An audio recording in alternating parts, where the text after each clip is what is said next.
하나님 내 삶에 역사하시는 신실한 나의 하나님을 찬양해. 내 앞에 주어진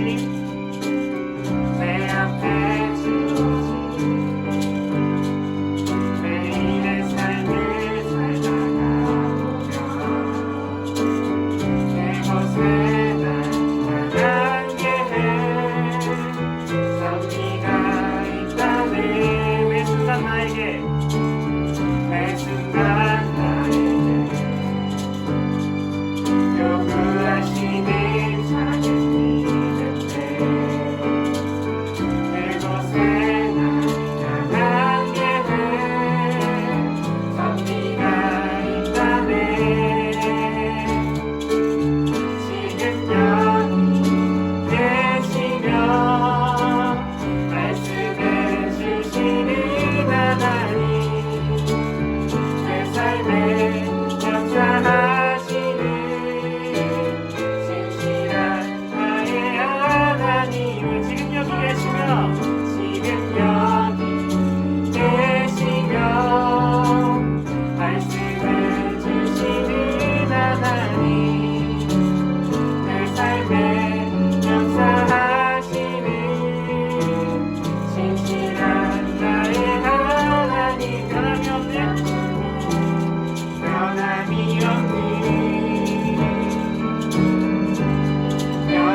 예수보다 더 큰 사랑, 예수보다 더 큰 사랑, 그 누구도 줄 수 없네.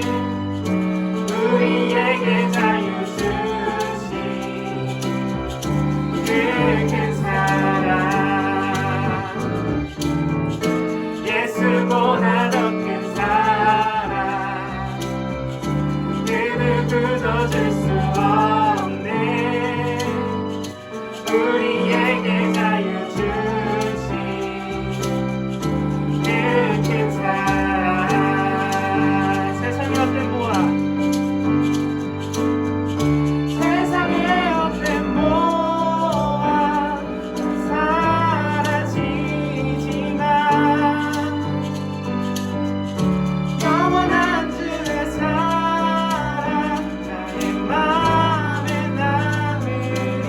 예수보다 더 큰 사랑, 예수보다 더 큰 사랑, 그 누구도 줄 수 없네. 우리에게 자유 주신 그 큰 사랑, 예수보다 더 큰 사랑, 그 누구도 줄 수 없네. 우리에게 자유 주신 그 큰 사랑.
어디라도 나는 이끄시는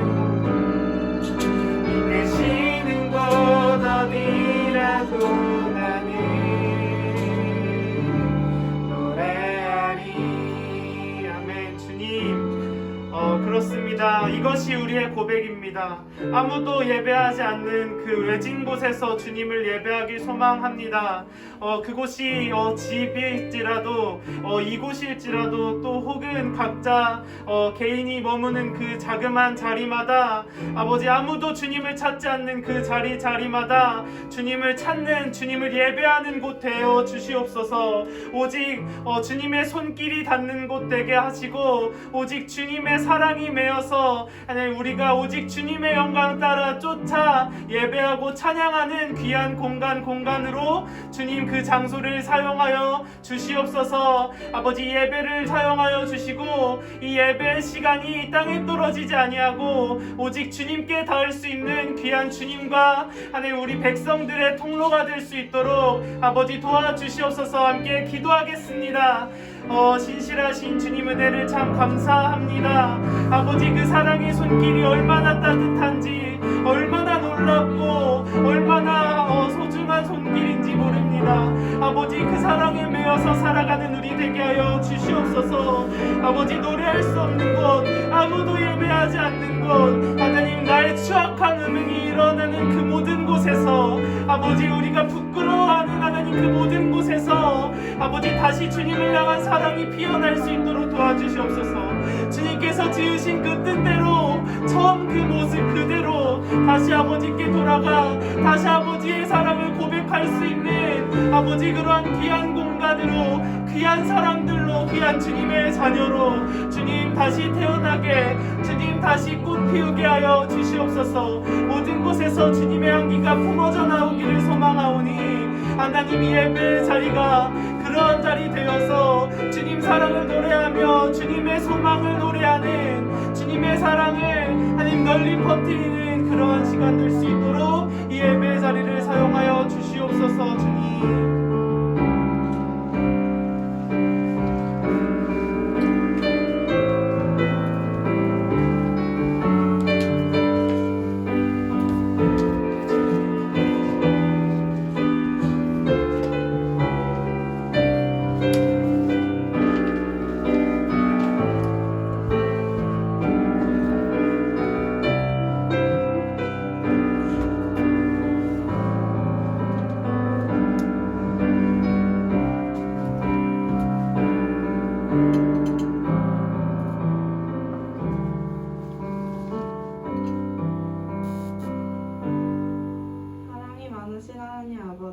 각자의 삶의 자리에서 다양한 모습으로 이 시간 하나님께 나와 예배드립니다. 한 주 동안 살아오며 삶 속에서 많이 무너지고 지쳐 있습니다. 이러한 나약한 모습도 귀하게 여기시는 하나님 감사합니다. 각자의 어려움과 말 못할 고통이 있습니다. 모든 이들의 힘듦을 다 아시는 하나님, 하나님의 손길로 치유하여 주시옵소서.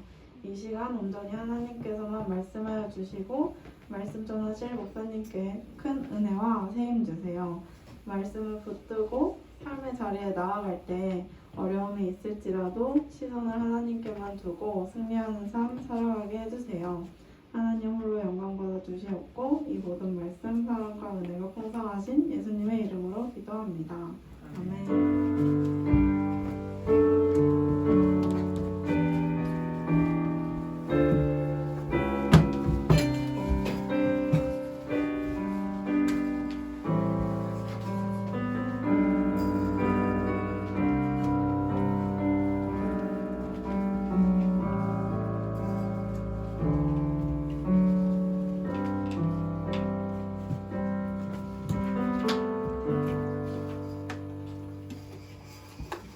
오늘 함께 나누신 하나님의 말씀은 에스라 7장입니다. 에스라 7장 1절부터 10절까지 말씀 보겠는데 우리 7장 전체를 다 보긴 보겠는데 일단 읽는 것은 10절까지 읽도록 이렇게 할게요. 그렇게 합시다. 1절에서 10절까지 말씀입니다. 준비가 되었으면 우리 함께 저랑 한 절씩 읽도록 하겠습니다. 이후에 바상 아닥사스다가 왕이 있을 때 에스라라 하는 자가 있느니라. 그는 스라야의 아들이요 아사라의 손자요 힐기야의 증손이요 살룸의 현손이요 사독의 5대손이요 아히두베 6대손이요 아마라의 7대손이요 아사라의 8대손이요 무라요의 9대손이요 스라리아의 10대손이요 우시엘의 11대손이요 부기의 22대손이요 아비수아의 13대손이요 비느하스의 14대손이요 엘라살의 15대손이요 대세트상 아론의 16대손이라. 이 에스라가 바벨론에서 올라왔으니 그는 이스라엘의 하나님 여호와께서 주신 모세의 율법에 익숙한 자로서 그 하나님 여호와의 도우심을 입음으로 왕에게 구하는 것은 다 받는 자이더니 아닥사스다 제7년에 이스라엘 자손과 제사장들과 레위 사람들과 노래하는 자들과 문지기들과 느티김 사람들 중에 몇 사람이 예루살렘에 올라올 때에 이 에스라가 올라왔으니 왕의 제7년 다섯째 달이라. 첫째 날 초하루에 바벨론에서 길을 떠났고 하나님의 선한 손에 도우심을 입어 다섯째 달 초하루에 예루살렘에 이르니라. 에스라가 여호와의 율법을 연구하여 준행하며 율례와 규례를 이스라엘에게 가르치기로 결심하였었더라. 아멘. 반갑습니다. 우리 옆사람과 인사하겠습니다. 사랑합니다. 한번 인사할까요? 보고 싶었습니다. 춤으로 예배하는 모든 분들 주님의 이름으로 환영하고, 예배가 마친 후에도 여러분 나가지 마시고 자유롭게 셀 모임 이렇게 해 주셨으면 감사할게요. 감사할게요. 여러분의 집 가정에서 예배 드리고 있는데 좋은 것 같아요. 어떻게 보면 예배 드리는 환경이 힘들지만 한 번도 생각해 본 적이 없어요. 내 방이 내가 있는 직장이 하나님을 예배하는 예배의 초소가 될 거라는 생각을 해본 적이 없었던 것 같은데 그게 가능해진 시대인 것 같습니다. 우리는 교회에만 하나님이 계시다고 생각해왔고 사실 교회에서는 잘 죄를 안 짓잖아요.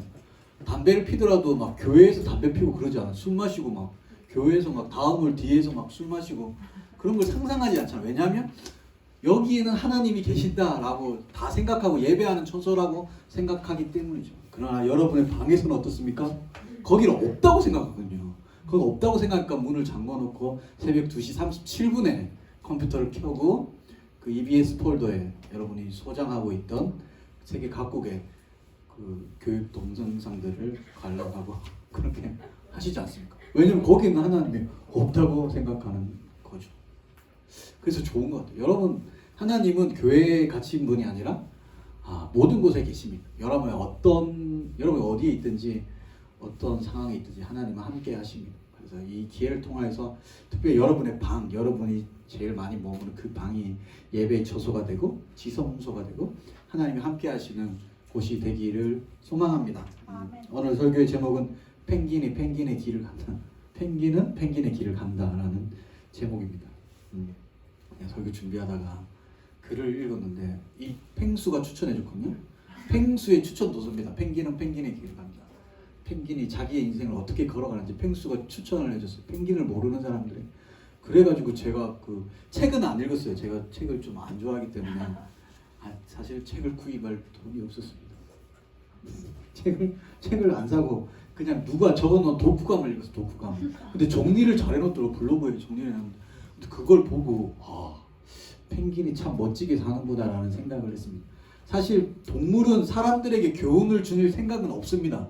펭귄이 막 자기 인생을 살면서 이렇게 하면 사람들이 이 모습을 바라보고 교훈을 받고 바로 살겠지라고 하는 게 아니라 펭귄은 그냥 자기의 인생을 살았을 뿐입니다. 자기의 인생의 길을 걸어갔을 뿐인데 그 펭귄의 어떤 삶의 모습들이 우리에게 감동이 되고 특별히 오늘 말씀에 에스라 7장에 등장하는 그 에스라의 삶의 모습에서 에스라도 에스라의 길을 가고 펭귄은 펭귄의 길을 가고 에스라는 에스라의 길을 가고 규준이는 규준의 길을 가고 해지는 해지의 길을 가고 펭귄은 펭귄의 길을 가고 그리스도인은 그리스도인의 길을 가고 나는 나의 길.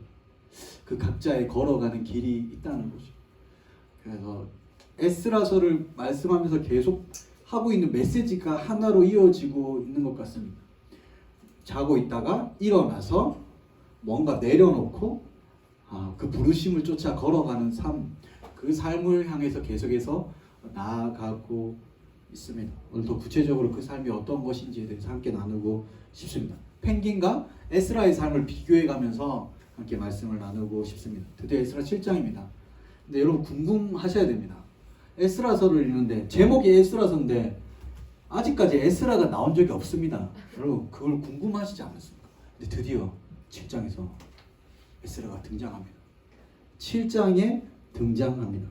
아마 에스라서는 에스라가 썼을 것 같습니다. 왜냐하면 7장 후반부부터 에스라가 1인칭 시점으로 성경을 기록하고 있습니다. 자기 이야기를 써내려 갑니다. 근데 전체 에스라서가 10장인데 7장에서야 등장합니다. 그러니까 영화 제목이 에스라인데 에스라가 언제 등장하면 2시간 영화라면 1시간 20분쯤 돼서 등장합니다. 그런데 그때 등장하는 에스라가 신스틸러입니다. 찢었습니다. 그러니까 막 영화를 찍고 나왔대요. 그리고 관상이라는 영화 알잖아. 관상이라는 영화에 보면 수양대군이 나와요. 이정재가 등장하는데 1시간 지나서 등장하는데 다 아시지 않습니까? 등장이 너무 멋있지 않습니까? 등장이 너무 멋있게 막 등장한 내가 왕이 될 상인가? 그렇게 등장하잖아요. 막 찢어버리잖아요. 신스틸러로 후반부의 영화를 막 주도하잖아요. 에스라도 마찬가지. 에스라서인데 등장하지가 않습니다. 근데 드디어 7장에서 그가 등장합니다. 에스라가 등장합니다. 그런데 정말 멋지게 등장합니다. 에스라가 7장에 딱 등장하는데 에스라가 어떤 삶을 살고 어떤 길을 걸어갔는지 보여주고 싶습니다. 저는 이 에스라를 소개시켜주고 싶습니다. 왜 7장에서 나와도 충분합니다. 그가 7장, 8장, 9장, 10장으로 그의 삶은 충분합니다. 구체적으로 얘기할 필요가 없습니다. 에스라 1장에서 6장까지는 성전이 지어지고 성벽이 지어지는 얘기입니다. 그러니까 건물이 지어지는 얘기. 그리고 이제 7장부터 10장까지는 뭐냐면 사람이 세워지는 이야기입니다. 이게 진짜 중요한 거죠. 건물이 중요한 게 아닙니다. 성전, 성벽, 교회, 건물 그런 것들이 중요한 게 아니라 진짜 중요한 건 바로 사람입니다. 사람. 그래서 이제 지금부터 사람들이 세워지는 얘기, 그 성전을 채워질 사람들의 이야기, 마치 천지 창조의 이야기 같죠. 창세기 보면 창세기 1장에 보면 땅이 혼돈하고 공하고 모든 것이 없었는데 3일 동안 하나님께서 첫째 날, 둘째 날, 셋째 날 동안 땅, 하늘, 바다 그 공간들을 만듭니다. 건물들을 만들고 그 이후에 이제 넷째 날부터 여섯째 날까지 물고기, 새, 각종 짐승, 사람들을 거기에 채우는 것처럼 에스라가 그런 식으로 진행됩니다. 교회 건물이 세워지고 이제 거기에 사람이 들어갑니다. 성경에서 보면 성경의 메시지는 언제나 뒤에 나오는 것이 소중합니다. 중요합니다. 그래서 만들 해와 달, 별, 첫째 날 해와 달, 별보다 진짜 중요한 것은 마지막으로 창조된 사람이 제일 중요합니다. 하나님은 무엇 때문에 해와 달과 별을 만들었냐면 사람을 위해서입니다. 에스라서도 마찬가지입니다. 정말 성전을 힘들게 만들었는데 완공되었는데 이 성전은 누구를 위해 만들었냐면 사람들을 위해서 만듭니다. 하나님의 마음에는 언제나 사람들이 있습니다. 하나님께는 건물이 중요한 것이 아니라 사람이 중요하다는 것을 기억하시기 바랍니다. 우리 1절 말씀 한번 읽어볼까요? 1절 말씀 다 같이 한번 읽어보겠습니다. 시작. 이후에 다사왕 알각사스다가 왕 위에 있을 때에 에스라라는 자가 있습니다. 그는 에스라의 아들이요 아사랴의 손자요 힐기야의 증손이요. 자, 성경에서 이 일 후에 나오면 여러분 무조건 밑줄을 치고 기본적으로 이 일 후에가 언젠지를 봐야 됩니다. 그 시간, 그래서 앞장을 펼치시고 이 일 후에는 언젠가라는 것을 기본적으로 조금이라도 파악을 하셔야 됩니다. 성경에 그냥 우연히 이 일 후에라고 나와 있지 않습니다. 이 일 후에 언제냐면 6장을 보면 6장 15절 성전 건축이 언제 완공되냐면 다리오 왕 6년에 성전 건축이 끝납니다. 그리고 7장으로 넘어와서 이 일 후에, 그래서 생각하기에는 성전이 완공된 후라고 생각할 수 있겠지만 그렇지 않습니다. 성전 완공은 다리오 왕 6년 때 지었습니다. 그리고 오늘 성경 7절 보면 지금 이 시대는 어떠냐면 아닥사스다 왕 6년입니다. 그러니까 시간적인 시간의 차이가 큽니다. 시간적 거리가 그 역사적으로 따져보면 57년입니다. 정확하게. 그러니까 이 일 후에는 성전이 완공된 지가 57년이 지난 후에라는 뜻입니다. 57년의 시간이 그렇게 흘러갔습니다. 그러니까 이 일 후에니까 그냥 성전이 지어지고 바로 다음이라고 생각할 수 있겠지만 시간적으로는 57년의 시간이 지나갔습니다. 왜 이렇게 7장이 시작되는지 왜 이렇게 족보로 시작하는지 생각해 볼 수 있다. 왜 1절부터 5절까지 족보? 에스라의 족보입니다. 우린 관심 없잖아. 에스라는 할아버지는 누구야? 증조 할아버지, 고조 할아버지는 누구야? 라는 말이 나옵니다. 그래서 쭉쭉 따져보니까 에스라가 제사장 집안, 아론의 16대 손이구나. 제사장 집안의 사람이기에 이 사람은 이스라엘 백성을 이끌길 자격이 있어. 성경은 그것을 물론 그것도 중요하지만 그것을 얘기하려고 하는 것이 아닙니다. 더 중요한 이유가 있는데 지금 이 시점입니다. 지금 성전 완공 후 57년이 지난 이 시점에 하나님은 에스라를 통해서 놀라운 부흥의 역사를 시작하십니다. 57년의 시간이 지났습니다. 근데 이 에스라는 어떤 사람이냐면 계속 페르시아 나라에 살고 있던 사람입니다. 그러니까 이민 1세대, 2세대, 3세대. 그러니까 뭐죠? 고레스 왕이 이스라엘 백성들을 고국으로 보낼 때부터 20년이 지난 후에 성전이 완공됐죠. 그리고 오늘 시점은 그 뒤에 57년이 지난 시간입니다. 그러니까 굉장히 오랜 시간이 지났고 그 전에 보면 페르시아의 바벨론의 포로로 잡혀 있었던 기간 70년입니다. 그러니까 이 에스라라는 사람은 에스라 아버지, 할아버지, 그러니까 에스라는 그냥 페르시아에서 태어났고 페르시아에서 자란 사람입니다. 이 집안이 온 지가 150년이 지났습니다. 그러니까 150년 전에 페르시아라는 나라에 와서 페르시아에 적응해서 잘 살고 있던 사람들입니다. 그래서 조상의 이야기를 하고 있습니다. 근데 오늘 성경을 읽으면서 저는 정말 이해가 안 되는 것이 하나 있습니다. 그건 뭐냐면 에스라가 예루살렘으로 돌아갑니다. 이스라엘로 돌아가는데 왜 돌아가냐는 거죠. 페르시아에서 잘 살고 있다가 왜 갑자기 이스라엘로 돌아가냐 하는 거죠. 고향에 가도 아는 사람도 없고 사실 에스라는 페르시아 제국의 핵심 중에 핵심부에 그 고위층의 권력의 중심에 있었던 사람. 근데 이 사람이 왜 모든 것을 내려놓고 갑자기 이스라엘, 고향에 아는 사람도 없고 친척도 없고 그냥 페르시아 사람입니다.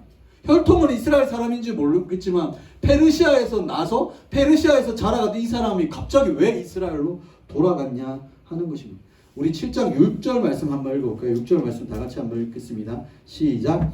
이 에스라가 바벨론에서 올라왔으니 이는 이스라엘의 하나님 여호와께서 주신 곳에 율법에 익숙한 학자로서 그의 하나님 여호와의 도우심을 이루고 이름으로 왕에게 구하는 것은 다 받는 자이더니.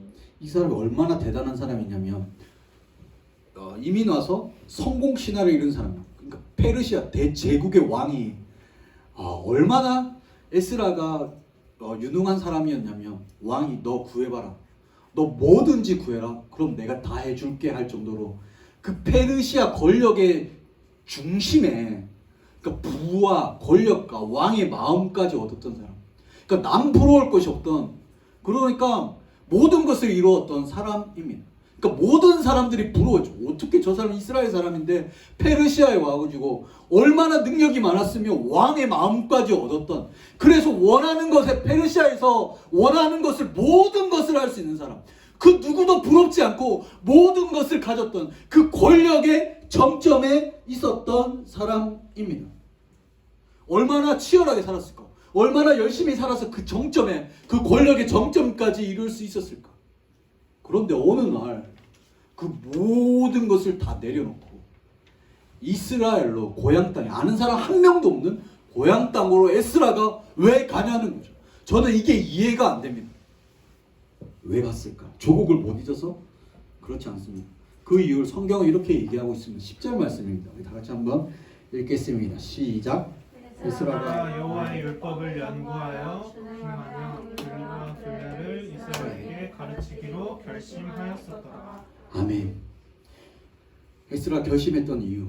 에스라는 어떤 사람이냐면 이 사람은 말마다 말씀을 연구했다. 묵상했던 사람입니다. 말씀을 읽고 연구하고 묵상했다. 그뿐만 아니라 준행했대요.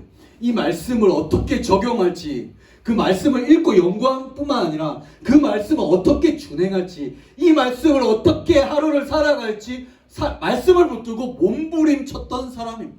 매일매일 말씀에 파묻혀서 살아갔던 사람 그 사람이 어느 날 평소와 마찬가지로 말씀을 연구하고 있는데 어느 날 말씀이 꽂힙니다. 하나님의 위대한 말씀이 그의 인생 가운데 임합니다. 그리고 그 말씀에 자기 인생을 드리기로 결심을 합니다. 이스라엘 백성들에게 이 말씀을 가르쳐야겠다. 이 귀한 말씀을 가르쳐야겠다고 결심합니다. 성전이 재건됐다는 얘기를 듣습니다. 성전이 재건됐을 뿐 진짜 성전이고 교회인 사람들이 아직 세워지지 않았습니다.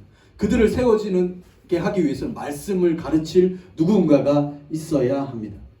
에스라는 그래서 결단했습니다. 나 지금 모든 것을 누리는 사람인데 이것보다 더 중요한 것은 하나님의 교회가 세워지는 것이고 저들이 회복되는 것이고 저들에게 말씀을 가르치는 일이다. 이게 내가 살아가는 이유다. 어느 날 하나님의 사명이 임하자 그 모든 것들을 내려놓고 결심하고 그는 이스라엘로 떠나갑니다. 마음을 향하고 정하고 결단합니다. 여러분, 하나님은 이렇게 일하십니다. 하나님은 말씀을 통해 일하십니다. 말씀을 묵상하고 말씀을 듣는 어느 날 한 말씀이 나의 영혼을 파고들습니다. 그리고 내 인생을 뒤흔듭니다. 그리고 그 말씀이 나를 이끕니다. 그리고 모든 걸 내려놓고 그 말씀을 쫓아가는 삶. 이 성경에 나와 있는 하나님의 사람들이 걸어갔던 인생입니다. 근데 이런 결단들은 쉽지 않습니다. 특별히 에스라는 아무것도 없었다면 그냥 쉽게 갔을 거예요. 내가 아무것도 없고 페르시아에서 고생하고 막 힘들게 살았더라면 그러니까 쉽게 갈 수 있었죠. 근데 에스라는 보통 사람이 아닙니다. 그 권력의 정점인 사람이 그 모든 것을 내려놓고 그냥 뚜벅뚜벅 그 사명의 길을 걸어갔습니다. 펭귄이 있습니다. 드디어 펭귄이 나오는데 처음 알았는데 펭귄이 저는 추위에 강한 동물인 줄 알았는데 펭귄은 추위에 약하다고 합니다. 추위를 잘 탄다고 합니다. 털이 많은데도 남극의 날씨가 굉장히 춥기 때문에 잘 때도 발을 웅크리고 잔다고 합니다. 펭귄이 그렇다. 우리는 잘 몰랐는데 펭귄은 추위에 강할 줄 알았는데 펭귄은 그렇게 추위에 그렇게 강한 동물이 아니다. 근데 먹이를 먹기 위해서는 먹이를 구하기 위해서 바다에 뛰어들어야 됩니다. 근데 그 남극의 바다는 정말 찹니다. 그래서 사진이 있는데 그 책에 보면 사진이 있는데 망설인 그 작가가 뭐라고 얘기냐면 그 펭귄을 연구했던 작가예요. 그러니까 극지 연구소에서 일하던 선임 연구원인데 그 펭귄에 살고 보니까 그 바다 앞에서 펭귄들이 망설이고 있다는 거죠.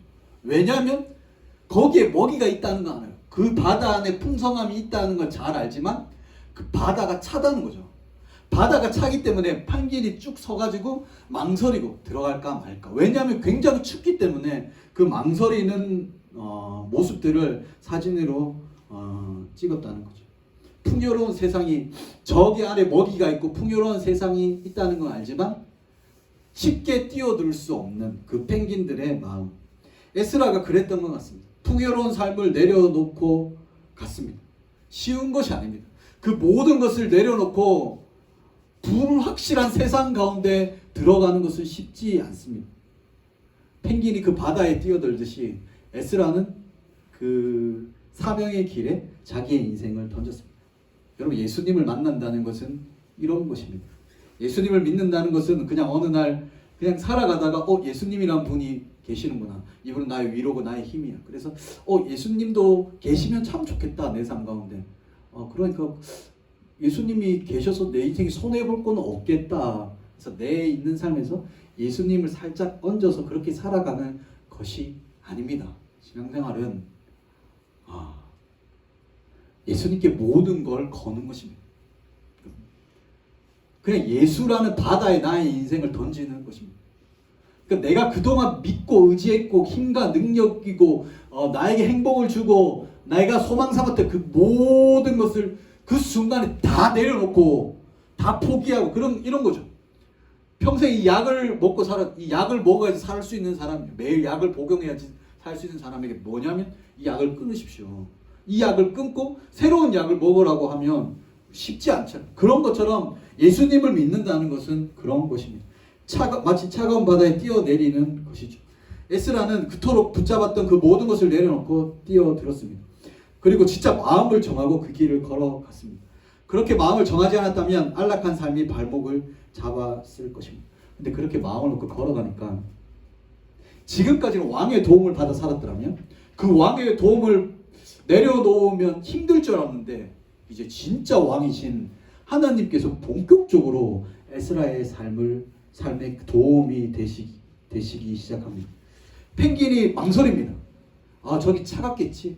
근데 뛰어듭니다. 뛰어든 펭귄은 유유히 헤엄치며 먹이를 막 잡아서 물고기를 먹습니다. 언제 그러냐는 듯이, 언제 망설였냐는 듯이 그냥 물속에서 유유히 바닷속을 누빕니다. 아무리 하기 싫은 일이라도 여러분 막상 해보면 아무것도 아닌 때가 있습니다. 막상 뛰어들면 그때야 하나님의 진짜 도우심을 경험할 수 있습니다.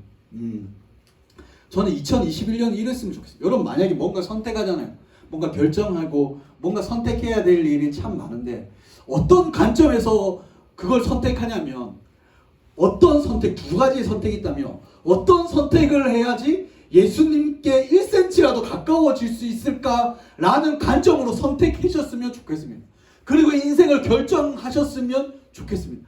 그 1cm가 쌓여서 어느 날 우리의 인생에 놀라운 일들이 펼쳐지기 때문이죠. 어떻게 인생을 결정하냐면 어떤 선택의 순간에 있을 때 어떻게 하면 나의 믿음의 온도를 1도라도 높일 수 있을까? 어떤 선택이 나의 믿음의 온도를 1도라도 높일 수 있을까? 그렇게 1도가 쌓여서 끓는 점을 돌파하면 물이 끓게 되는 거죠. 처음에는 아무 일도 없는 것처럼 보이지만 1도, 그렇게 쌓여진 1도, 믿음의 온도 1도, 그 한 걸음 쌓여서 폭발하는 날이 있다는 거죠. 꽃도 마찬가지입니다. 15도에 피는 꽃이 있습니다. 15도에 피는 꽃은 14.9도가 요동도 하지 않습니다. 아무 요동도 없습니다. 그런데 딱 15도가 되면 그 꽃이 핍니다. 14.9도가 될 때까지, 14.9999도가 될 때까지 어떤 일도 일어나지 않습니다. 한 5도 지나고 10도 지나면 뭔가 꽃이 필 것 같으면 괜찮아 보입니다. 그런데 아무 일도 일어나지 않더니 15도가 되는 순간 15도가 되는 순간 마지막 원자가 딱 들어오는 순간 꽃이 활짝 핀다고 합니다. 우리의 신앙도 그렇습니다. 나는 왜 성장하지 않습니까? 나는 왜 자라지 않습니까? 내 삶 가운데 놀라운 일이 일어나지 않습니까? 여러분 서서히 1도씩 높여가는 거죠. 믿음이란 것은 서서히 1cm 가까워지는 거예요. 한 번에 확 하나님의 은혜 가운데 그 사명 가운데 들어가는 인생도 있겠지만 대부분의 인생은 1cm씩 1도씩 그렇게 높여갈 때 어느 날 돌아보면 물이 확 끓는 것처럼 나의 인생이 어느 날 보면 하나님께로 나의 인생이 확 끌려가는 것을 경험하게 됩니다. 그래서 지루한 기다림의 시간. 나는 왜 성장하지 않아? 아니요. 여기 1도씩 하다 보면 어느 날 놀라운 결정적인 사건들을 경험하게 될 것입니다. 우리가 신호등을 기다릴 수 있는 이유는 하나님, 빨간불에서 파란불로 바뀐다는 확신이 있기 때문에, 믿음이 있기 때문에 기다릴 수 있는 거죠. 그 믿음이 없다면 기다릴 수 없습니다. 근데 우리에도 믿음이 있었으면 좋겠어요. 나의 인생이 바뀌게 될 거고 나의 인생이 어느 날 바뀌게 될 걸 그 믿음으로 기다리는 거죠. 그 지루한 시간을, 그 성장의 시간을 기다려갈 때 하나님께서 우리를 통해 일하실 거라고 믿습니다. 그렇게 에스라가 떠났을 때 하나님은 모든 것으로 채워주십니다. 우리 9절 말씀, 그가 떠났을 때 어떤 일이 일어났는지 성경은 분명히 기록하고 있습니다. 우리 9절 말씀 한번 읽어보겠습니다. 시작. 첫째 달 초하루에 바벨론에서 길을 떠났고 하나님의 선하심의 도우심을 입어 다섯째 달 초하루에 예루살렘에 이릅니다. 아멘. 첫째 날 초하루에 드디어 첫걸음을 뗍니다. 바벨론에서 길을 떠났고, 그때 떠난 순간 성경은 뭐라고 얘기하고 있습니까? 그때부터 하나님의 선한 손에 도우심을 입어. 바로 등장한 게 뭡니까? 페르시아 왕의 손을 떠나서 그 도움의 손을 떠난 그 순간, 첫 발걸음을 떠든 순간, 불안하기도 하겠지. 거기 가서 뭐 먹고 살지? 이스라엘 백성들이 날 인정해 줄까? 어떻게 하지? 그 불안한, 그 차가운 바다처럼 보이는 그곳에 한 발자국 내딛었을 때 성경은 바로 뭐라고 하냐면 그때부터 바로 하나님의 손이 도왔다는 거예요. 페르시아 손을 떠나는 그 순간에, 믿음의 발걸음을 내딛는 그 순간에 그 즉시 하나님의 손이 바로 돕기 시작한다고 성경은 분명히 기록하고 있습니다. 와, 멋지죠. 그리고 저기 뒤에 보면 28절, 28절도 저는 기록하고 있습니다. 뒤에 28절 말씀 보면 같이 한번 읽어볼까요? 또 나로 왕과 그의 보좌관들, 왕과 앞과 왕의 권세에 있는 모든 방백의 앞에서 은혜를 얻게 하셨도다. 내 하나님 여호와의 손이 내 위에 있으므로 내가 힘을 얻어 이스라엘 중에 두루머리를 모아 나와 함께 올라오게 하였노라. 고백하죠. 내 하나님 여호와의 손이 내 위에 있다. 페르시아 왕의 그 손을 떠난 순간 에스라가 경험했던 건 뭐냐면 그 순간에 여호와의 손이 내 위에 있다는 것을, 그래서 그분이 나의 힘이 된다는 것을 경험하게 되었습니다. 저는 여러분들이 이걸 경험했으면 좋겠어요. 그냥 차가운 바다처럼 보이는 이런 망설임들이 있잖아요. 신앙생활 보면 망설임이 있고 뛰어들어야 될 때 뛰어들지 못하는, 믿음의 발걸음 내딛고 싶은데 망설여지는 순간이 있는데 에라 모르겠다 하고 그 믿음의 발걸음을 내딛는 순간 오늘 성경의 기록, 하나님의 손이 돕는다는 것이 이것이구나. 힘들지 않다는 것이 아니에요. 주님의 길을 걷는 것이 힘들지 않다는 것은 아니에요. 여전히 우리 인생 가운데 어려움이 있는데, 근데 하나님의 손이 나를 돕고 있는구나 라는 것을 경험하게 됩니다. 저는 이 경험들이 여러분 삶 가운데 2021년에 풍성하게 경험되어지기를 소망합니다. 그렇다면 어떻게 경험했을까? 하나님의 손을, 저는 여러분이 하나님의 살아계심을 조금 경험했으면 좋겠어요. 그냥 멀리 있는 하나님이 아니라 이게 하나님의 손이구나. 에스라가 얘기한 하나님의 손이 나를 도왔다는 게 바로 이것을 얘기하는구나라는 그것들을, 그런 경험들이 쌓여야지 여러분 일평생 하나님을 의지할 수 있습니다. 만약 이런 것이 없으면 그냥 신앙생활은 그냥 머릿속에 남아있는 그냥 어떤 철학으로 변해버릴 수밖에 없습니다. 그래서 차갑게 식어진 신앙이 아니라 하나님의 손들을 계속해서 경험할 수 있기를 바랍니다. 그럼 어떻게 하나님의 손을 경험했을까? 에스라의 위대한 결심 때문일까? 그 내딛은 한 걸음 때문일까? 물론 그렇죠. 그 결단을 하게 하신 분도 하나님이죠. 근데 더 중요한 건 성경을 더 자세히 바라보면 재미있는 말씀들이 있습니다. 우리 14절 말씀 봅시다. 이게 에스라의 인생의 위대함입니다. 14절 말씀 같이 한번 읽어볼까요? 내 손에 있는 내 하나님의 율법을 따라 유다와 예루살렘의 형편을 살피기 위하여 왕과 7 자문관의 보냄을 받았습니다. 뭐라고 얘기했냐면, 에스라가 어떤 사람이냐면 14절 너는 내 손에 있는 내 하나님의 율법을 따라. 우리 25절 말씀도 읽어볼까? 25절 말씀 같이 읽겠습니다. 에스라여 너는 내 손에 있는 내 하나님의 지혜를 따라 내 하나님의 율법을 아는 자를. 여기까지 읽겠습니다. 너는 내 손에 있는 내 하나님의 지혜. 이 지혜는 하나님의 말씀이죠. 이 사람이 어떤 인생을 살았냐면, 에스라의 손에는 뭐가 들려져 있냐면, 하나님 보시기에는 이 사람의 손에는 하나님의 말씀이 항상 들려져 있습니다. 그래서 하나님 뭐라고 표현하냐면 네 손에 있던 하나님의 말씀대로, 네 손에 있던 하나님의 말씀이라는 표현을 강조하고 있습니다. 그래서 질문하고 싶습니다. 여러분의 손에는 지금 무엇이 들려져 있습니까? 우리의 인생을 한마디로 얘기하면 어떻게 보면 무엇을 지는 인생, 잡는 인생이라고 표현할 수 있습니다. 사람은 계속해서 무엇을 지려고 합니다. 그래서 돌 때부터 막 돌잡이를 하잖아요. 막 마이크를 처음부터 쥐고, 막 판사봉을 쥐고, 막 지는, 사람들은 뭔가 지는 거죠. 권력을 잡고, 돈을 쥐고, 내 사랑하는 사람을 쥐고, 잡고, 소유하고 싶어. 그러니까 내 손에 뭔가 쥐고 싶은, 지는 인생을 산다는 거죠. 그러니까 아직은 지지 않았지만, 저걸 지었으면 좋겠어. 저걸 지면 행복할 거야. 그리고 누군가는 그것을 지고 빼앗기지 않기 위해 살아갑니다. 다 그렇게 살아가거든요. 뭔가 손에 뭔가 쥐기 위해 살아갑니다. 여러분 무엇을 지고 싶어 하고 지금 무엇을 지고 계십니까?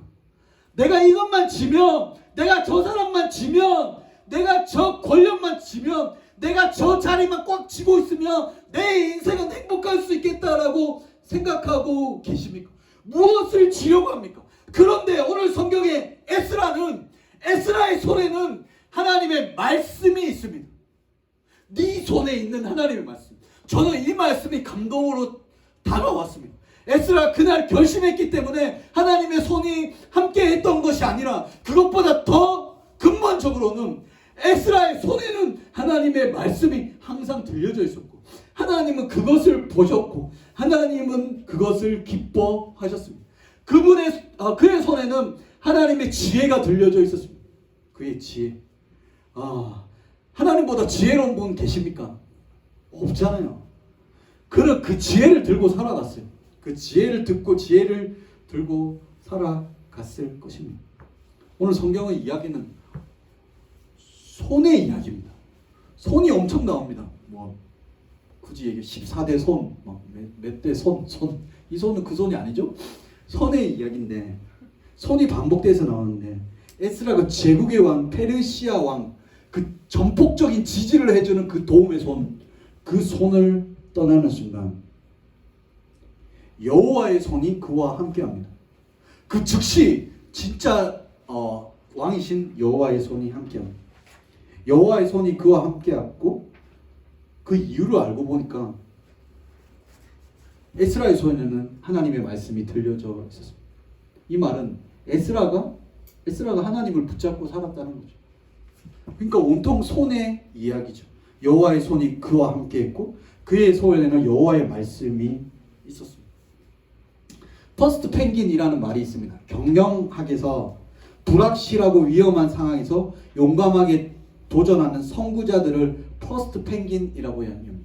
그러니까 펭귄들이 다 망설이고 있죠. 바다 앞에서 배고픈데 뛰어내려야 되는데 저기는 물도 차갑고 어떤 적들이 있는지 모르기 때문에 망설이고 있을 때 퍼스트 펭귄이 등장합니다. 제일 먼저 바다에 뛰어들이는 그 펭귄을 퍼스트 펭귄, 그리고 그 뒤를 이어 펭귄들이 바다 위를 뛰어듭니다. 퍼스트 펭귄, 처음으로 뛰어들었던 그 펭귄.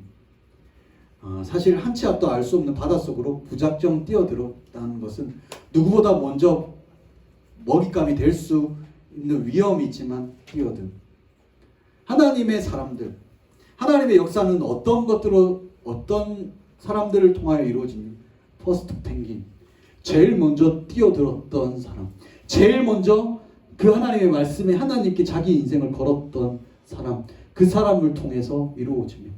그 퍼스트 펭귄을 바라보고 두 번째 뛰어든 사람, 세 번째 뛰어든 사람, 퍼스트 펭귄이 내 말씀에 뛰어들었더니 그 모든 것 내려놓고 하나님의 말씀에 나의 인생을 걸었더니 그 순간 여호와의 손이 함께 있었대. 그리고 두 번째 펭귄, 세 번째 펭귄들이 만들어져. 저는 여러분들이 우리 공동체 가운데, 여러분의 가정 가운데, 여러분 직장 가운데, 이 교회 가운데 퍼스트 펭귄들이 되어지기를 소망합니다. 다 망설이고 있거든요. 하나님의 은혜를 받은 사람들이 그냥 뛰어드는 것이 아니라 망설임도 없는 사람도 있겠죠. 저 뒤에 아무 관심 없이 살아가는 사람도 있지만 진짜 믿음으로 살기 위해 살아가는 사람들은 그 바다 앞에, 그 사명의 바다 앞에, 주님의 길의 그 바다 앞에서 다 망설이고 있습니다. 갈까 말까. 그때 용감하게 뛰어든 퍼스트 펭귄 에스라가 그런 사람이었습니다. 제일 먼저 그 사명의 바다 앞에 들어갔습니다. 그리고 나중에 보면 에스라가 길바닥에 털썩 주저앉아 엉엉 우는 장면이 나옵니다. 너무 힘들어가지고 너무 낙심돼서 내가 이 꼴을 보려고 페르시아에서 모든 거 버리고 왔나? 아무것도 할 수 있는 게 없어서 엉엉 우는 그 에스라의 모습이 등장합니다. 차가운 바다를 경험합니다. 정말 기가 막혀서 아무것도 하지 못합니다. 근데 에스라는 그 상황 가운데서도 후회하지 않습니다. 그리고 거기서 또 결심합니다. 내가 믿는 하나님, 내가 어려움과 고난과 고통을 경험한다 해도 그것과 바꿀 수 없는 분이란 걸 그는 알았습니다. 여러분, 사명의 길은 쉽지 않습니다. 말씀을 쫓아 살아가는 삶은 해보신 분은 알겠지만 쉽지 않습니다. 때론 차가운 바다에 뛰어드는 것처럼 느껴질 수가 있습니다. 그런데 우리가 그 모든 아픔과 절망을 수백 번, 수만 번 경험한다 해도 우리 그 길을 놓치면 안 됩니다. 그거가 비교할 수 없이 소중한 것이기 때문입니다. 지금의 마음의 고통과 수천 배의 고통을 받는다고 해도 걸을 만한 가치가 있는 존귀한 길이기 때문입니다. 그 길을 걸을 때 다른 사람들을 경험할 수 없는 여호와의 손이 함께한다는 그것들을 경험할 수 있기 때문입니다. 페르시아의 권력과 바꿀 수 없고, 권력 최측근의 최측근이라 해도 내가 왕이라고 해도 바꿀 수 없는 그 어떤 것과 바꿀 수 없는 소중한 길, 그 길이 주님의 맡겨주신 사명의 길입니다. 여러분들을 보면 정말 열심히 합니다. 청년들을 보면 그 사명의 길, 다음 세대를 위해서 방송실에서 정말 열심히 하는 여러분들을 보면 자랑스럽습니다. 자랑스럽습니다. 그 힘든 길인데 그 길을 걸어가는 여러분들을 보면 참 자랑스럽습니다. 제가 어떤 걸 부탁할 때가 있습니다. 어떤 것들 뭐 교사를 해줬으면 좋겠다. 잘 부탁 안 하는데 할 때가 있습니다. 어떤 심정이냐면 엘리야가 그 사르밧 가부에게, 이제 사르밧 가부가 아들이 그 고운 가루 한 움큼 먹고 죽으려고 했는데 그 고운 가루 한 움큼 그 달라고 그랬잖아. 그런 심정. 정말 힘들고 바쁘고 어렵게 살고 있다는 것을 잘 아는데 거기에다가 이 사명의 길을 한번 걸어보지 않겠습니까? 라고 얘기하는 것은 그 한 움큼을 달라고 하는 그런 심정입니다. 사실 그런 마음입니다. 전 편하게 막 이렇게 얘기하는 것 같지만, 겉으로는 편하게 얘기하지만 쉽게 얘기하는 것 같지만 그렇게 쉽지 않습니다. 왜냐하면 여러분 삶이 얼마나 고달프고 피곤하다는 것을 알고 있기 때문입니다. 그런데 저는 그래도 얘기해야 됩니다. 왜냐하면 이 길에서만 그 여호와의 손의 도우심을 경험할 수 있기 때문입니다. 하나님을 더 깊이 만나고 더 깊이 경험할 수 있기 때문입니다. 울고 있는 에스라를 생각하면 마음이 아픕니다. 이 사람 참 후회가 없습니다. 왜냐하면 그 길이 정말 가치 있는 길이기 때문에. 페르시아 괜히 떠나서 괜히 고생한다. 그런데 그 에스라가 다시 한번 그 결심의 순간이 와도 에스라 똑같은 선택을 했을 것입니다. 또 바다에 뛰어들었을, 수천 번이라도 그 바다에 뛰어들었을 것입니다. 그것이 사명의 길입니다. 제가 예수님께 제 인생을 목사가 하겠다고 제 인생을 드린 날이 있습니다. 드린 날이 아직도 생생하게 기억이 납니다. 하나님 말씀이 제 인생 가운데 들어왔고 이 말씀을 전해야겠다라는 마음이 들었습니다. 바다에 뛰어들었죠.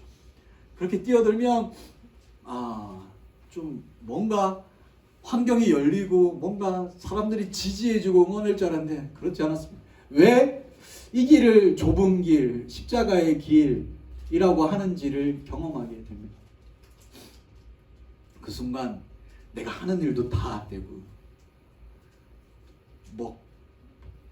나를 향해 있던 그 모든 물질적인 것들 다 사라져버리고, 그래서 학교를 걸어다니고 신학교 때 학비를 제때 낸 적이 없습니다. 1차 추가 등록 기간, 2차 추가 등록 기간, 3차 추가 등록 기간 안 냅니다. 안 냅니다. 언제 내냐면 성적표가 나오기 전에 나옵니다. 성적이 이제 시험 다 치고 성적이 등록된 날 거기 학교에서 전화가 옵니다. 등록금을 오늘 안 내시면 성적이 올라가지 않습니다. 당신이 한 학기 동안 한 모든 것도 물거품이 됩니다. 그때 그 전화를 받으면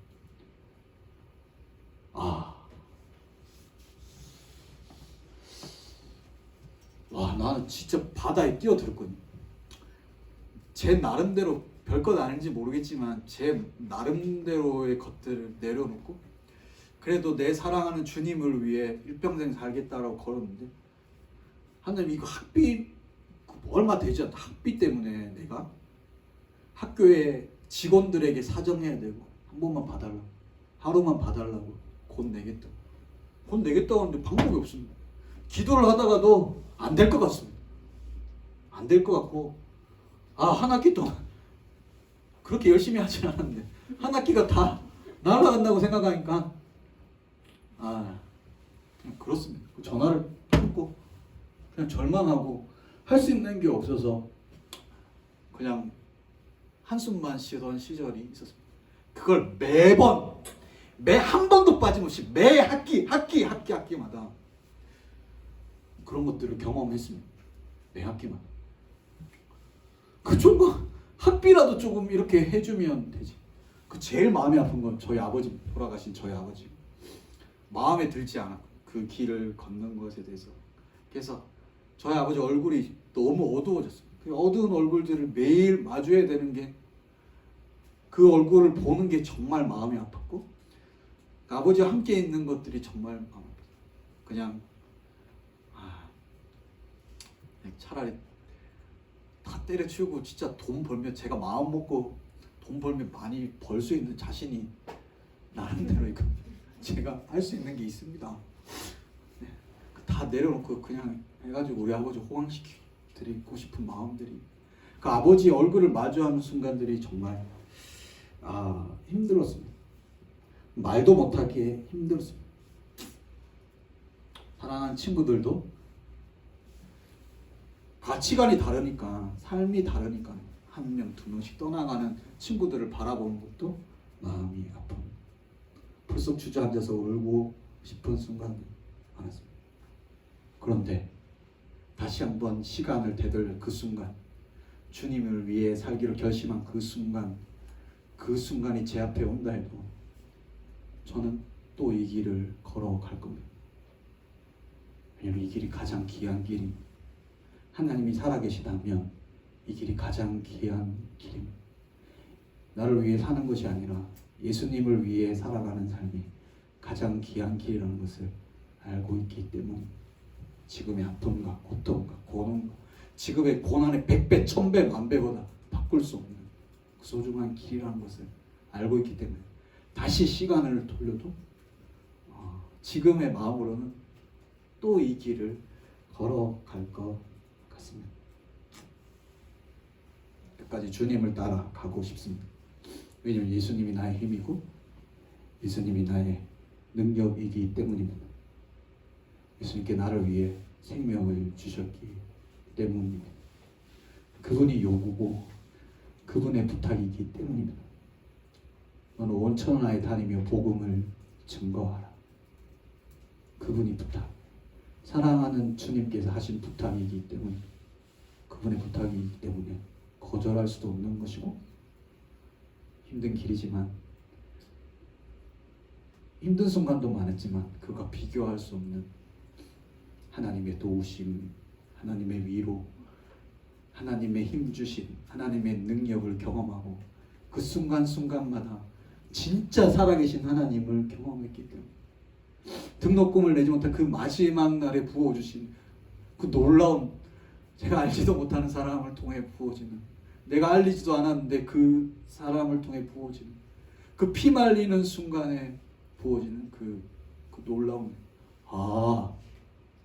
하나님만 할 수 있는, 이게 하나님의 손이구나, 그런 것들을 경험했기 때문에 또 아무 고민 없이 이 길을 걸을 겁니다. 제가 잊지 못할 한마디가 있습니다. 제가 연탄 봉사를 갔다가 그 집이 문이 없는 집입니다. 처음 봤습니다. 집에 문이 없는 집을. 겨울에 그냥 비닐 한 장 덮어놨습니다. 차가운 바람이 다 들어오고 그냥 장판 하나 켜놓고 할머니 한 분이 살고 있었습니다. 그거 보고 너무 마음이 아파가지고, 뭐 이런 집이 다 있냐고. 할머니 문이 없는데 어떻게 사냐고. 아니 문을 달아야 될 거 아니냐고. 바람이 이렇게 불어오는데 어떻게 이 겨울에 어떻게 사냐고. 연탄이 중요한 게 아니라 그 어떻게 살아가냐고. 그래가지고 너무 화가 나고 너무 답답해가지고 그 진짜 좁은 방에 혼자 말씀을 혼자 그렇게 살아가고 있는데 성경이 있더라. 성경이. 그래서 물어보니까 어떤 교회 은퇴 권사님이래요. 은퇴 권사님이는 뭐라고 해요? 제가 문이 왜 없냐고. 문 안 된다고. 당장 내가 문 달아줄 거라고. 그렇게 얘기해. 뭐라고 얘기했냐면 걱정돼가지고 그냥 제가 볼 때는 그냥 겨울에 동사에서 돌아가실 것 같아가지고 당장 문 닫아야 된다고. 그러니까 그분이 은퇴 권사님인데 뭐라고 얘기했냐면 나는 이 땅에 눈꽃만큼 소망도 없어. 나는 천국 소망으로 살아라고 얘기했어. 나는 이 땅에 눈꽃만큼 소망이 없어. 나는 그 천국으로 가. 나는 하루하루 천국의 소망으로 살아. 그 오히려 저를 걱정하더라고요. 그 문이 없는 집에 살아가는 은퇴 권사님이 나를 걱정한. 왜냐하면 본인은 하루하루 예수님과 함께 천국 소망으로 살아간대요. 이 땅에는 눈꽃만큼 소망도 없기 때문에 문이 없어도 상관없다는 거죠. 예수님이 나와 함께 있기 때문에 걱정하지 말라고. 나는 이 세상 그 누구보다 행복하게 살아가고 있다고는 이야기를 들었는데 저는 정말 충격을 받았습니다. 충격을 받았습니다. 만약에 이분에게 예수님이 없었다면 끔찍한 일이죠. 그 집에 문이 없을지 모르겠지만 그 권사님의 인생에 예수님이 문이 되어 주셔서, 양의 문이 되어 주셔서 그 권사님은 지금 어떻게 되셨는지 모르겠지만 그 문을 열고 영원히 하나님과 동행하는 그 하나님의 나라에 영원토록 그분은 거할 겁니다. 진짜 중요한 건 생명이기 때문입니다. 진짜 중요한 건 편안한 인생이 아니라 어떤 성공이 아니라 진짜 중요한 건 생명이기 때문에, 길어봤자 100년인 인생에 진짜 중요한 건 100년 이후의 영원한 생명, 주님과 함께 살아가는 삶이기 때문이죠. 여러분, 예수님은 어떤 존재이십니까? 힘든 일이 있을 때 예수님이 생각하면 조금이나마 힘이 되십니까? 힘든 일이 있는데 예수님을 기억하고 예수님을 찬양하면 조금이라도 힘이 되십니까? 그래야 되지 않습니까? 내가 예수님을 믿는다는 거, 예수님을 의지한다는 것은 아무리 힘든 일이 있고 아무것도 할 수 없어서 털썩 주저앉아 울고 있는 그 순간에 그래도 예수님을 생각하고 그래도 예수님을 찬양하면 그 인생의 무게가 1g이라도 가벼워지는 게 그것이 믿음이 아니냐고, 그것이 신앙이 아니냐고, 그것이 예수님을 믿고 살아가는 삶이 아니냐고. 당신에게 예수님은 어떤 존재입니까? 그분이 귀하기 때문에 차가운 바다에 뛰어들 수 있는 거죠. 하나님이 귀하기 때문에 에스라가 그 모든 것들을 내려놓고 믿음의 발걸음을 내디딜 수 있는 거죠. 왜 우리가 망설이냐면 우리 예수님을 모르기 때문이죠. 우리 예수님을 사랑하지 않기 때문이죠. 아직도 우리는 이 땅에 보석이 있다고 믿기 때문이죠. 아니요, 하나님 하늘 소망으로 삽니다. 천국을 소망으로 삽니다. 아니요, 우리는 아직도 망설이는 이유는 아직도 이 땅에 보물이 있다고 믿고 살아갑니다. 이 땅 어딘가에 보물이 있다고 생각해서, 그래서 내 손에 가득한 것은 이 땅의 것들 뿐이고 내가 지고 싶어하는 것들은 다 이 땅에 내가 생각하는 보물들, 그거 지기 위해 몸부림치며 열심히 살아가지만 찬양으로는, 입술의 고백으로는 하나님의 나라를 꿈꿉니다, 저 천국을 바라봅니다 라고 하지만 사실은 우리의 소망은 다 이 땅의 것들이기 때문에 우리는 아직도 망설이고 있고 아직도 뒷걸음질 치며 그렇게 살아가고 있습니다. 다시 한번 도전합니다. 지금껏 잘 오셨습니다. 앉아있는 자들이 일어나 내려놓고 믿음의 걸음을 내드렸습니다.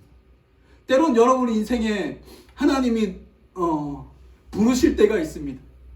그게 오늘일 수 있습니다. 너무 긴 망설임 가운데 있는 자들이 있다면 오늘 혹시 여러분의 인생 가운데 하나님이 말씀하신다면 너 뛰어들었으면 좋겠어, 너 오늘 뛰어들었으면 좋겠다라는 주님의 말씀이 있다면, 그리고 긴 시간 동안 미루고 망설였던 어떤 사명이나 길이 있다면 오늘의 기회를 놓치지 마시고 에스라처럼 결심하시고 결단하시고 그 사명의 바다를 향해 뛰어드십시오. 뛰어드는 순간 그 바다가 차가울 수 있겠지만 그 바다 안에 풍성함이 있습니다. 바다에 들어가는 순간 여호와의 손이 여러분을 붙들 것입니다. 그때 진짜 하나님이 여러분의 능력이 되어주시고 소망이 되어주시고 길이 되어주실 거라고 믿습니다. 펭귄은 펭귄의 길을 갑니다. 살기 위해서 때론 망설이지만 때론 결단을 하고 바닷속을 뛰어듭니다. 펭귄도 자기의 길을 걸어갑니다. 살기 위해. 우린 그리스도인입니다. 그리스도인은 그리스도인의 길을 걸어갑니다. 예수님이 걸어가셨던 그 길을 걸어가면 그 길은 좁은 문입니다. 왜냐하면 아무도 그 길을 걸어가려 하지 않기 때문입니다. 우리 이 시대의 퍼스트 펭귄이 되십시오. 그리고 얘기해 주십시오. 하나님이 나의 인생 가운데 여호와의 손이 어떻게 도왔는지를 간증하는 사람들이 되어 주십시오. 예수님이 걸어갔던 그 길, 그 사명의 길, 그 아름다운 길, 그 영광스러운 길로 여러분을 초대합니다. 이렇게 초대할 때 마음이 아픕니다. 왜냐하면 그 길이 왜 십자가의 길이 하는 것을 조금은 알기 때문에 그 에스라가 주저앉아 있던 그 상황들을 우리는 마주하게 됩니다. 그와 비교할 수 없는 하나님의 손이 있습니다. 또 하나님을 만나고 싶으십니까? 하나님의 손을 경험하고 싶으십니까? 망설이지 말고 그 사명의 바다로 여러분의 인생을 던지십시오. 그렇게 할 때 하나님 우리 인생을 인정하시고 우리 인생을 통해 영광 받으실 것을 믿습니다. 오늘 함께 찬양하고 마쳤으면 좋겠네요. 오랜만에 불러보는 찬양입니다. 오늘 말씀 기억하며 주님 다시 오실 때까지 우리의 마음을 담아 오늘 우리를 부르시는 그 하나님의 부르심에 응답하며 하나님 그래도 이 길을 걷겠습니다. 이 길을 걸어가겠습니다 라는 마음으로 함께 찬양하고 오늘의 예배를 마치겠습니다.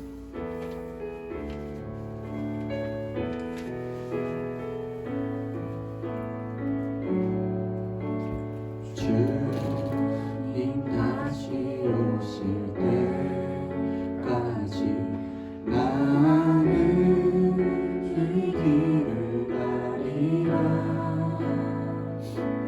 좁은 문 좁은 길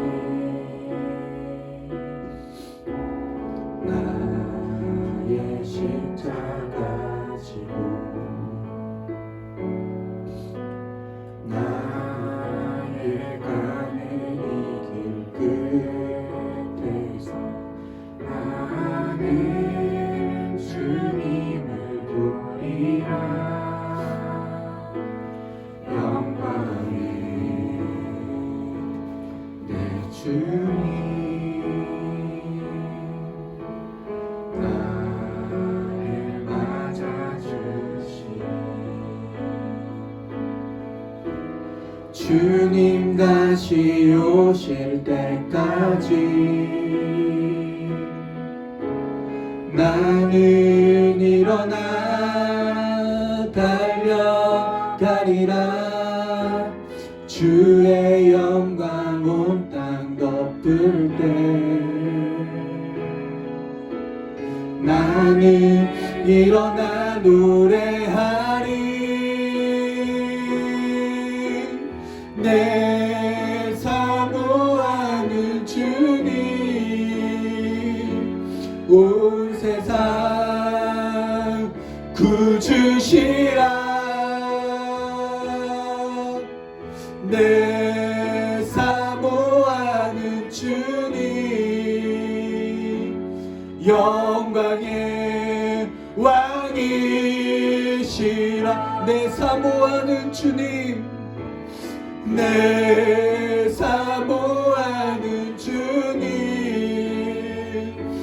온 세상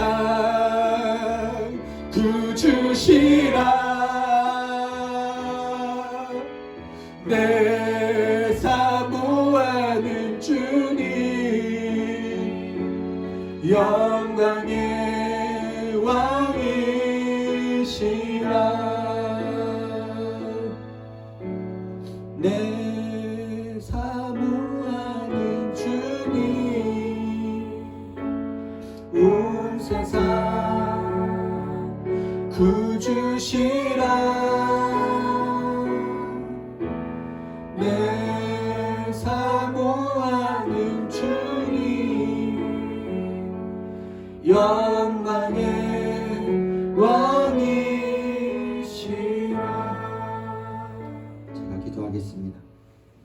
사랑하는 하나님, 오늘도 우리를 포기하지 않고 부족한 우리를 하나님의 위대한 사명의 자리로 우리를 불러주셔서 참 감사합니다. 사랑하는 주님,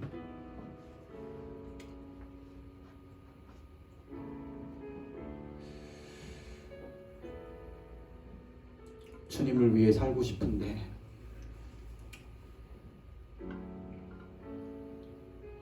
주님이 부르시는 그 좁은 길을 걸어가고 싶은데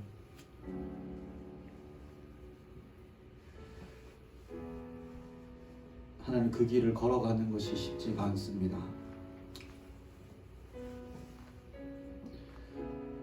그 길을 걸어가는 사람들을 만날 수가도 없습니다.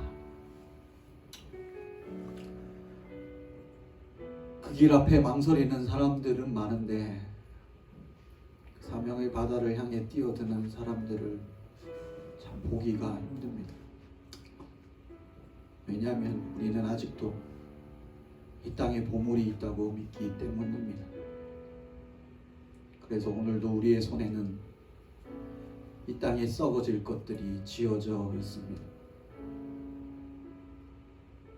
그리고 오늘도 우리는 그 이 땅에 썩어질 것들, 그것만 지면 행복할 수 있다는 그 착각 안에서 우리는 오늘도 열심히 살아갑니다. 주님을 사랑한다고, 하나님의 나라를 꿈꾼다고 얘기하지만 주님, 우리는 사실은 이 땅에 소망을 두고 살아갔음을 주님 앞에 고백합니다. 사랑하는 주님, 우리를 불쌍히 여겨주시고 시간 우리의 마음 가운데 하늘의 꿈을 부어 주시옵소서. 하늘 소망으로 우리의 마음을 가득 채워 주시옵소서. 이 땅에 썩어질 것들을 구하는 것이 아니라 예수 그리스도 안에 있는 그 생명을 구하는 복된 주의 백성들 다 될 수 있도록 도와주시옵소서. 사랑하는 주님, 오늘도 우리를 불러주셔서 감사합니다. 에스라가 그 수많은 것들을 내려놓고 그 믿음의 발걸음을 내딛었을 때 그 즉시 여호와의 손이 그를 도왔다라고 성경은 분명히 기록하고 있습니다. 하나님, 우리의 청년의 때 이 하나님의 손을 경험할 수 있도록 도와주시옵소서. 성경이 말하는 그 하나님의 손이 도운다는 것이 바로 이것이구나라는 것을 깨달을 수 있도록 은혜를 베풀어 주십시오. 우리 사랑하는 청년들 한 명 한 명 붙들어 주시고, 하나님, 저들이 예수님과 멀어지지 않게 하여 주시고, 하나님, 저들의 영혼을 꼭 붙들어 주셔서 저들의 영혼이 세상에 썩어질 것에 저들의 인생을 두는 것이 아니라 하늘의 꿈으로 다시 한번 일어나 그 십자가의 길, 그 좁은 길, 그 길을 걸어갈 수 있도록 도와주시옵소서. 그 길을 걸을 때 때로는 오해를 받기도 하고, 때로는 우리 앞에 어려움이 있기도 하고, 아무도 몰라주는 순간이 있어 억울하기도 하지만 주님, 그 길이 이 세상의 어떤 것과도 바꿀 수 없는 소중한 길이며 아름다운 길이며 영광의 길이라는 것을 믿습니다. 주님, 그 길을 걸어갈 수 있는 힘과 용기를 허락하여 주시고, 우리 모두 사명의 바다에 뛰어들어 여호와의 손을 경험하며 이 땅에 죽어져가는 영혼들을 살리는 그 예수님의 부탁을 나의 인생의 목적으로 삼고 이 땅의 백성들을 주님께 돌이키고 그 말씀을 선포하는, 그 복음을 전파하는 삶을 살아갈 수 있도록 우리의 인생을 붙들어 주시옵소서.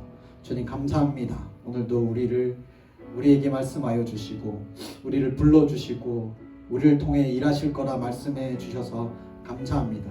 주님, 우리를 일으켜 주시고 우리를 새롭게 하여 주시고 우리를 통하여서 하나님 마음껏 일하여 주시옵소서. 우리를 통해 영광 받으실 하나님의 이름을 찬양합니다. 우리 구주 예수 그리스도의 은혜와 하나님 아버지의 크고 영원하신 사랑과 성령 하나님의 교통하심이 오늘 주님의 말씀을 듣고 그 망설임을 뛰어넘어 하나님이 부르시는 그 사명의 바다를 향해 뛰어들기를 결심하는 사랑하는 주의 백성들 머리 위에, 저들의 하루하루의 소중한 삶 위에, 저들의 발걸음 위에 지금부터 영원토록 함께 있을지어다. 아멘.